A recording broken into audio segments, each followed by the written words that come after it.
আমি বিমল দা, আমি একদম নির্দিষ্টভাবে সৌম্য দা যে কথাগুলো বললেন সেইটা ধরে আপনাকে জিজ্ঞেস করছি প্রথমে। সৌম্য দা একদম খুব ভালো মানে অ্যাপ্রিসিয়েট করার মতন কথা বললেন ভারতের কংগ্রেস পার্টির হয়ে, এবং অনেকেই বাংলাদেশে বসে পাকিস্তানে বসে ভাবে যে কংগ্রেস তাদেরকে কিছুটা রিলিফ দেবে। আমি নাম করে বলছি তৃণমূল কংগ্রেসও রিলিফ দেবে বলে অনেকে ওপার বাংলা বা একেবারে নির্দিষ্টভাবে পাকিস্তানে ভাবে। এক্ষেত্রে দাঁড়িয়ে তো এবার সময় এসেছে ডিপ স্টেট নিয়েও, বিমল দা ইউএস এর কথা উনি বললেন, কিন্তু ডিপ স্টেটের কথা, ডিপ স্টেটের একেবারে সরাসরি পাপেট হিসেবে অনেক রাজনীতিবিদকে ব্যবহার করার চেষ্টা করছে এই জর্জ সোরোস এবং কমলা হ্যারিসদের গ্যাং। রাহুল গান্ধী ব্যবহৃত হচ্ছেন না তো? সেই জায়গায় একটু পরে আসছি, তার আগে কথা বলি। তোমাদের যে ট্যাগলাইনটা আছে যে দিবা স্বপ্ন, ডেফিনেটলি কলকাতা দখল, পশ্চিমবাংলার 1 ইঞ্চি দখল, ত্রিপুরা আসামের 1 সেন্টিমিটার দখলটা এখন যারা বাংলাদেশ চালাচ্ছে তাদের কাছে বা বরাবরই ওই সমস্ত দেশের কাছে, এমনকি চীনের কাছেও একটা দিবা স্বপ্ন, কারণ এটা অন্য ভারতবর্ষ। কিন্তু পরের অংশটাকে একেবারে গুরুত্ব না দেওয়ার কারণ নেই, কারণ এই কলকাতাকে নিয়ে দীর্ঘদিন ধরে এই সুরাবর্দি, আমি সুরাবর্দির একটু আগে যাব, জিন্না সুরাবর্দি, তাদের একটা স্বপ্ন ছিল। আমি ময়ূক একটা কথা বলি, জিন্নাকে আমরা যতই হালকা করে নিই, জিন্না কিন্তু হালকা করে নেওয়ার লোক ছিল না। জিন্না অসম্ভব ধূর্ত রাজনীতিবিদ। যে লোকটা দিনের পর দিন জেলে কাটায়নি, যে লোকটা রাস্তাঘাটে মিটিং করেনি, মিছিল করেনি, সব পলিটিক্যাল পার্টির মাথায় থাপ্পড় মেরে কিন্তু সে পাকিস্তান বার করে নিয়ে চলে গেছিল। তাই ওই লোকটাকে লাইটলি নেওয়ার কারণ নেই। এবং ওই লোকটার কেন লক্ষ্য ছিল বাংলা না পেয়ে মাথা চাপড়ে কেন সে বলেছিল যে আমাকে তোমরা মদ খাওয়া পাকিস্তান দিলে? আসলে জিন্না বুঝতে পেরেছিল যে বাংলাটা এখন পশ্চিম বাংলার একটা বড় অংশ, সেইটাকে যদি সে হাতে পায় তাহলে পূর্ব পাকিস্তান বা এখন যেটা বাংলাদেশ, সেখানকার কৃষি, সেখানকার ধান, সেখানকার পাট আর বাংলার পশ্চিমাংশের শিল্প মিলে, বিশেষত কলকাতা বন্দর মিলে, এই বাংলাটা তার কাছে একটা অ্যাসেট হতো। জানতো পশ্চিম পাকিস্তান একটা ঘাস জন্মায় না, ওটা ম্যাক্সিমাম একেবারে রুক্ষ সূক্ষ্ম এলাকা, সেটাকে সাপ্লিমেন্ট করবে এই বাংলা দিয়ে।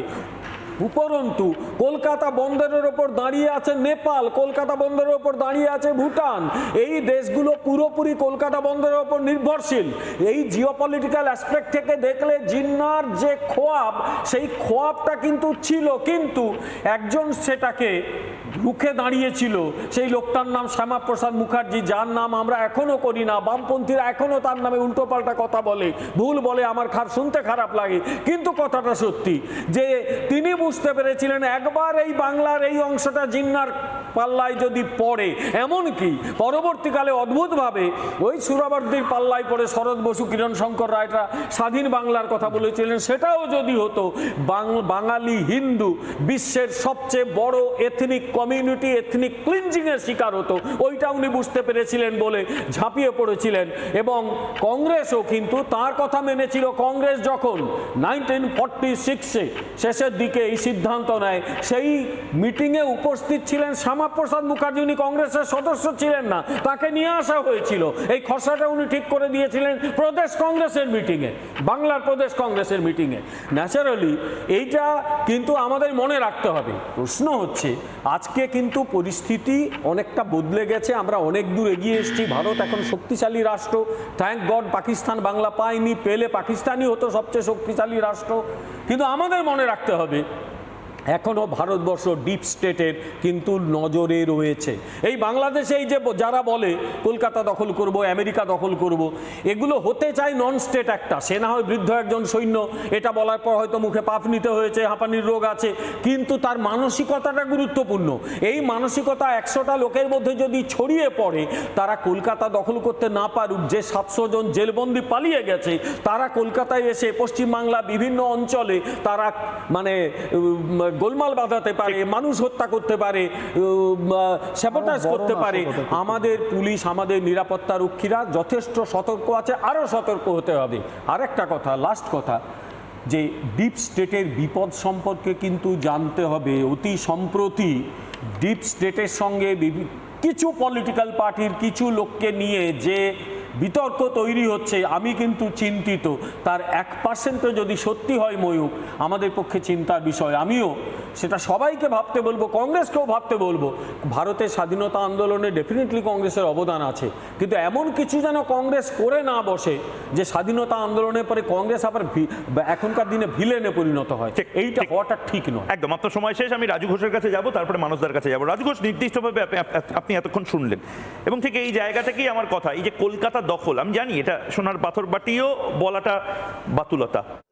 কলকাতা দখল হয়তো তারা মার্চ পাস্ট করে নিতে পারবে না, তারা পেট্রাপোলে লক্ষ লক্ষ ট্যাঙ্ক জোগাড় করে, ওপর দিয়ে প্লেন জোগাড় করে তারা আসতে পারবে না। কিন্তু রাজু ঘোষ যে পথে তারা আসতে পারে, যারা তাদের আশ্রয় দিতে পারে, সেক্ষেত্রে পশ্চিমবঙ্গ সরকারের খুব গুরুত্বপূর্ণ ভূমিকা আছে। ফেক আধার কার্ড, ভোটার কার্ড, বনগার বিভিন্ন নেতার কথা, চিকেন স্নেকে ক্যালিফোর্নিয়ামের মতন বস্তু আছে বলে মিলিটারি ইন্টেলিজেন্সের চলে আসা, এই সমস্ত কিছুর পরে এবার তো আপনাদের বোধহয় ওই সিপিএম যেরকম একটা ক্লাস করে, আপনাদের পার্টি ক্লাস করিয়ে তো প্রয়োজন নেতাদের বলা যে ভাই একটু গরু কয়লা এইসব থেকে টাকা খাচ্ছ খাও, কিন্তু ন্যাশনাল সিকিউরিটির ওপরে এমন কিছু করো না যার জন্য টাকা খেয়ে কেস খাও। দেখুন, প্রথম কথা হচ্ছে যে কাকুটা এই হুমকিটা দিয়েছে, সেই কাকুটা যদি শারীরিক পরীক্ষা করে দেখা যায়, ঠিক আছে, আপনার কাকুই হবে একদম। ওই যে কাকুটা নিয়ে তো ওই সময় রোগে আক্রান্ত হয়ে গেছে এবং তার ভিত্তিতে এই কথাটা উনি বলেছেন, না হলে ওইভাবে 3টে বুম একসঙ্গে নিয়ে ওইভাবে কেউ বলতে পারে না। এবার হচ্ছে যে দ্বিতীয় কথা হচ্ছে সিকিউরিটির ব্যাপার, যেটা আপনারা বলছেন, ঘুরিয়ে বলতে চাইছেন যে আমরা মুসলমানদের তোষণ করি। না, মুসলমানদের তোষণ করার কথা কোথা থেকে আসলো? আপনি এই ঝোলগুলো টেনে আমি আরো স্পষ্ট করে দিচ্ছি, আপনি যেটা বলতে চাইছেন আমি আরো স্পষ্ট করে দিচ্ছি। ভারতবর্ষে কি মুসলমান সম্প্রদায়ের মানুষ থাকে না? আমাকে বলতে দিন। আমি এই কারণে বলছি, আপনি ভয়ঙ্কর কথা বললেন। আমি বলছি বাংলাদেশ থেকে যে অনুপ্রবেশকারীরা আসছে, আরে 3 মিনিটের মধ্যে আপনি 2 মিনিট নেবেন, আপনি আরো 5 মিনিট নিন, কিন্তু আপনি এই কথাগুলো বলবেন না। আমি বলছি আপনি 10 মিনিট নিন, আমার 3 মিনিটটা আমায় বলতে দিন। আমি বলছি যে এই যে জিনিসটা হচ্ছে যে এখানে সম্পূর্ণভাবে যদি কোনো পার্শ্ববর্তী দেশ এমন কোনো হুমকি দিয়ে থাকে, যদিও অফিসিয়ালি নয়, তাদের একজন অসুস্থ রোগী বলেছে, যাই বলুক না কেন, তাহলে যে দেশের বিরুদ্ধে বলছে সেই সরকারকে তো স্টেপ নিতে হবে, ব্যবস্থা নিতে হবে। কিন্তু আমরা দেখছি এখন কেন্দ্র সরকার এর বিরুদ্ধে একটা টু শব্দ করছে না, যে বাংলাদেশে হিন্দুরা আক্রান্ত বা এরকম তারা ভারত দখল করতে চায়, তারা কলকাতা দখল করতে চায়।